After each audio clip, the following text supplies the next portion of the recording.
نحمده ونصلي على رسوله الكريم اما بعد فاعوذ باللہ من الشیطان الرجیم بسم اللہ الرحمن الرحیم۔ 1 منٹ کا مدرسہ، سبق نمبر 29۔ نماز کا ترجمہ ہم یاد کر رہے تھے۔ اہدنا الصراط المستقیم کا ترجمہ ہے اہدنا، آپ ہم کو ہدایت دیں، آپ ہم کو دکھائیں اور چلائیں، الصراط المستقیم، ایسے راستے پر جو کہ سیدھا ہو، صراط الذین، راستہ ان لوگوں کا، انعمت، جن پر آپ نے انعام فرمایا۔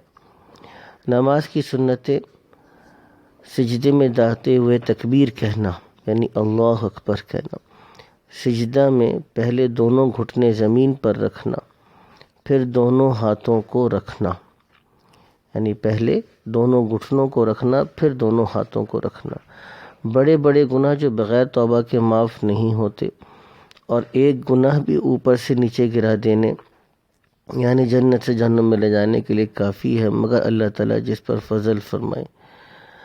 مردوں کو عورتوں کا لباس پہننا، عورتوں جیسی شکل اور صورت بنانا، اور عورتوں کا مردوں جیسا لباس پہننا اور مردوں جیسی شکل اور صورت کو اختیار کرنا۔ ایک اور گناہ کبیرہ بتاتے ہیں، وہ یہ ہے کہ بدکاری کرنا، زنا کرنا، نعوذ باللہ من ذالک۔ گناہ کے نقصانات جو دنیا میں پیش آتے ہیں، اللہ تعالیٰ کی رحمت سے نا امیدی ہو جاتی ہے، اس وجہ سے توبہ نہیں کرتا اور بے توبہ مرتا ہے۔ کسی شخص کو کلمے کی تلقین کی گئی تو کہا اس کلمے سے کیا ہوگا، میں نے کبھی نماز ہی نہیں پڑھی اور مر گیا، اللہ پناہ میں رکھے۔ گناہ کرنے سے دل پر ایک سیاہ دھبا لگ جاتا ہے جو توبہ سے مٹ جاتا ہے، ورنہ بڑھتا ہی رہتا ہے، جس سے قبول حق کی صلاحیت ہی ختم ہو جاتی ہے۔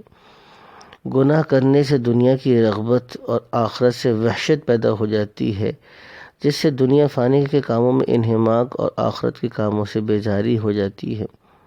اطاعت کے فائدے جو دنیا ملتے ہیں، ایمان اور عمل صالح کی برکت سے اللہ تعالیٰ ایسے لوگوں کا حامی اور مددگار ہوتا ہے۔ جو لوگ ایمان لائے اور نیک عمل کرتے ہیں، فرشتوں کو حکم ہوتا ہے کہ ان کے دلوں کو قوی رکھو اور ان کو ثابت قدم رکھو۔ کامل ایمان والوں کو اللہ تعالیٰ سچی عزت عطا فرماتے ہیں۔ اللہ سبحانہ و تعالیٰ محض اپنے فضل اور کرم سے ہم کو بھی دین کے اوپر چلنے کی توفیق عطا فرمائے۔ وآخر دعوانا الحمدللہ رب العالمین۔